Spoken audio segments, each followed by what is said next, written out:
അസ്സലാമു അലൈക്കും വറഹ്മത്തുള്ളാഹി വബറകാതുഹു. ഇനി ബി എടുക്കാം, ഹർഫുജർ ബി.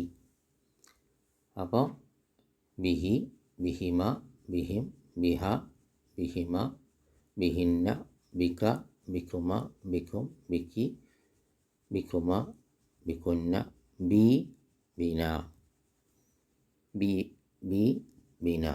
ഓക്കെ, ബാറക്കല്ലാഹു ഫീക്കും. അപ്പോൾ ഹർഫുജർ, പിന്നെ ദമീർ മുത്തസിൽ, ഇസ്മ മജ്റൂറ ആകാം. അപ്പോൾ ഹർഫുജറിന് ശേഷം ഇസ്മ മജ്റൂറ വരാം. അതാണ് നമ്മൾ പഠിച്ചുകൊണ്ടിരിക്കുന്നത്.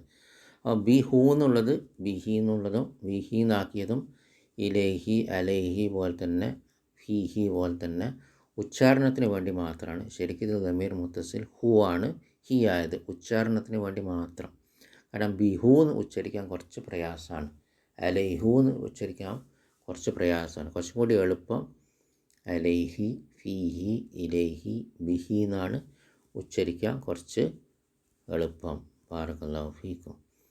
അപ്പം ബി എന്ന് പറഞ്ഞാൽ ഇല്ലെന്നുള്ള അർത്ഥമുണ്ട്, കൊണ്ട് എന്നുള്ള അർത്ഥമുണ്ട്, പല അർത്ഥങ്ങളും ഉണ്ട്. ഓക്കെ, ബിസ്മില്ലാഹി, അള്ളാഹുവിൻ്റെ നാമത്തിൽ. അപ്പം ബി ഹർഫുജർ ഇസ്മ മജ്റൂർ, ബിസ്മില്ലാഹി, അള്ളാഹുവിൻ്റെ. അപ്പോൾ എന്താവും?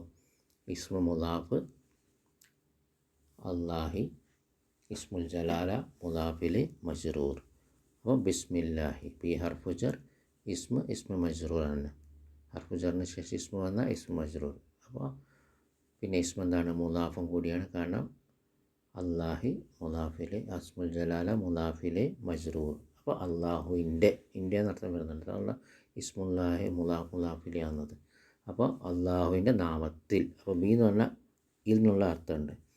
അപ്പം ബിഹി, ബിഹിമ, ബിഹിം, ബിഹ, ബിഹിമ, ബിഹിന്ന, ബിക, ബികുമ, ബികും, ബിക്കി, ബികുമ, ബികുന്ന, ബി, ബിന.